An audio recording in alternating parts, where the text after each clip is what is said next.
Okay, in the last video I left off the eye mechanism was complete, but when I went to install it into the head I had clearance issues. Take off the top, and the issue was not enough room here. So the options are not to use that mechanism or remove servos or something, or change the setup completely. I actually spoke with a friend of mine online and he's very good with Blender, so we modified the STL file for this, removing these two holes here, because if I'm moving the Raspberry Pi up I don't need those holes there, and moving the servo back. So I've printed it out, so now we're going to swap it over.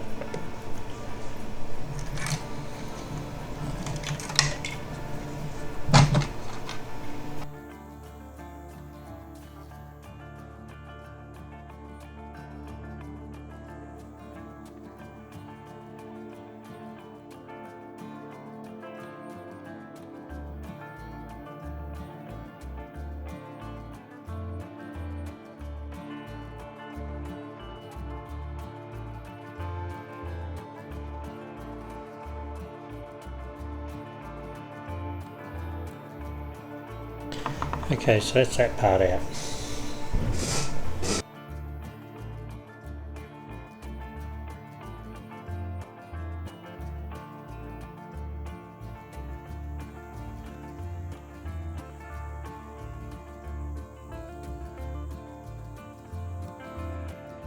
I might hot glue these in. They're a bit on the loose side. To fit quite well.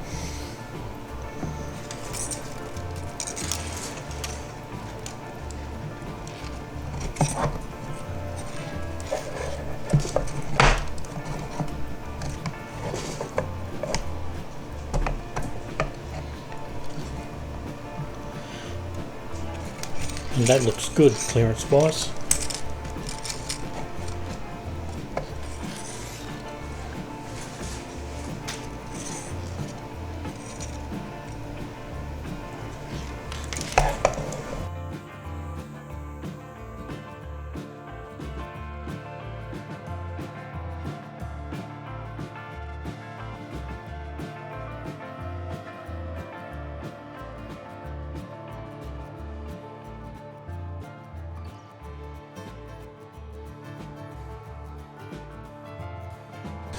I think before I get too far ahead with the jaw I might install the speaker box. Now I did hot glue in two nuts in here to hold them in place because it's very awkward to get at them, and these are the two screws that hold it in place.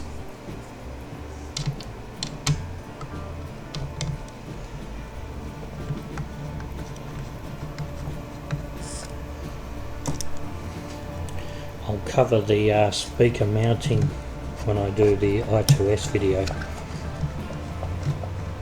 Now I2S is different to I2C, and again I'll cover that later.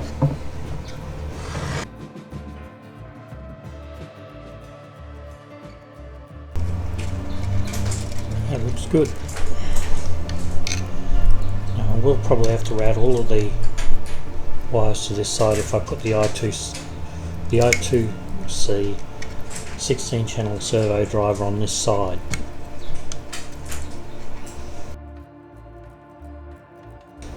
So I think that's going to work out quite nicely.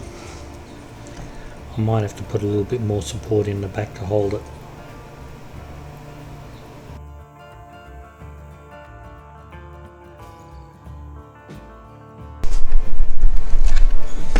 Might be easy to do this without the iMac in.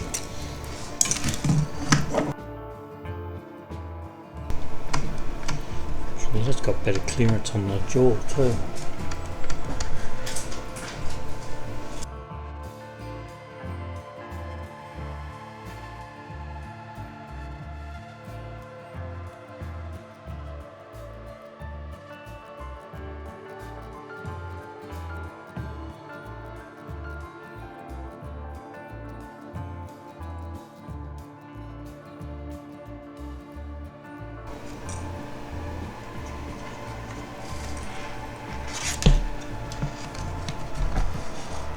Looks pretty good.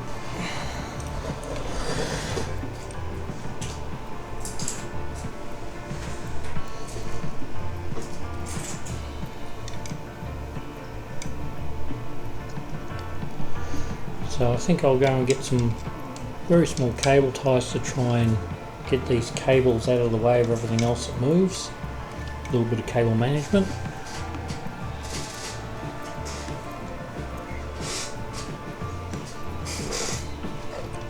Looking in through the back, you can see there is a little bit of clearance between the servo and the base plate. I could put a packer in there and that'll give it some extra support at the back, although that hot melt glue seems to be holding it quite nicely.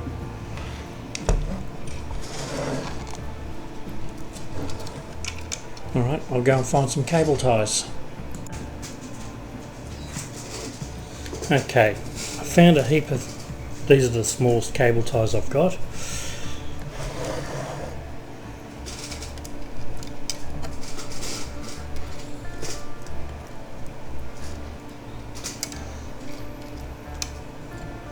Probably should have done this before I put the eye mechanism in.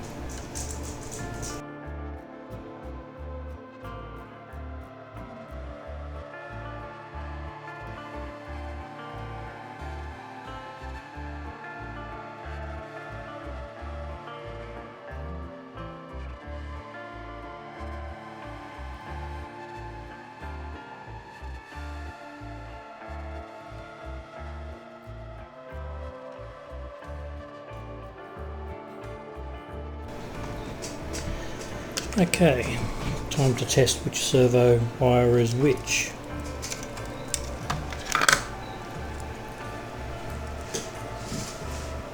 So this one will be the left to right of the left eye.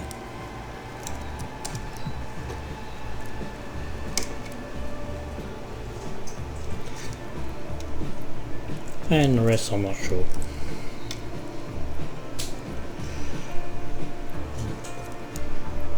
Go with this one being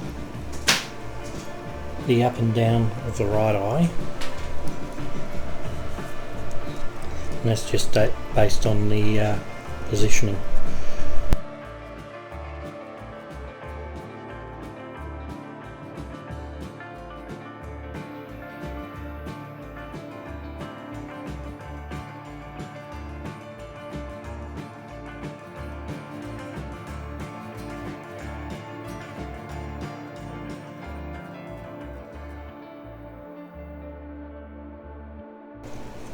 Well, that's problematic. It's hitting on the speaker box. That's something I'm going to have to fix.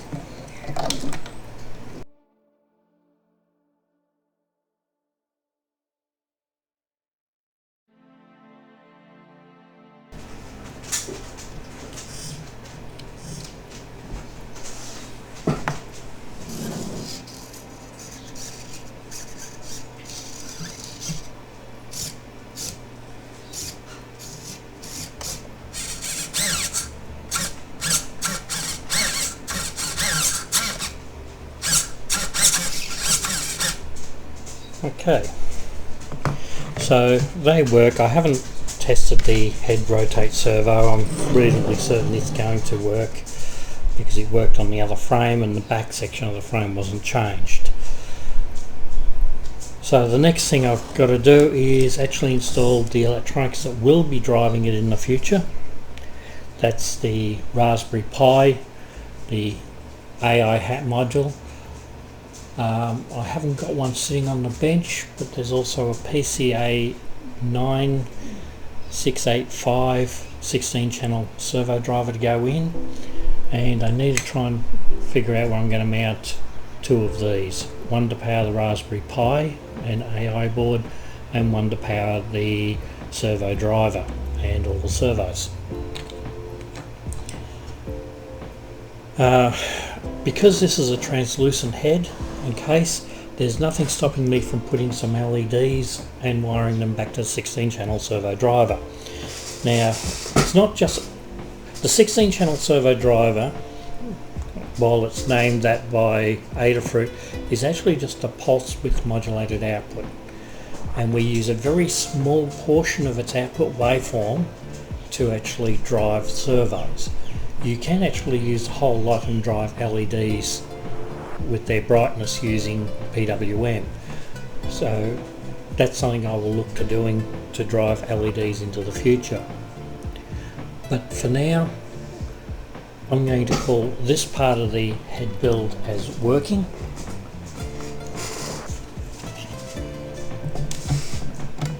And in the next part of the build, we'll install the Raspberry Pi,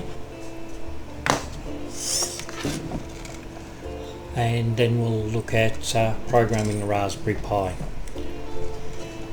The plan is to use My Robot Lab as the operating system for it. Oops, the cable came out with that screw, so I'll have to fix that up too on the headstand. And we'll come back to this in the next video.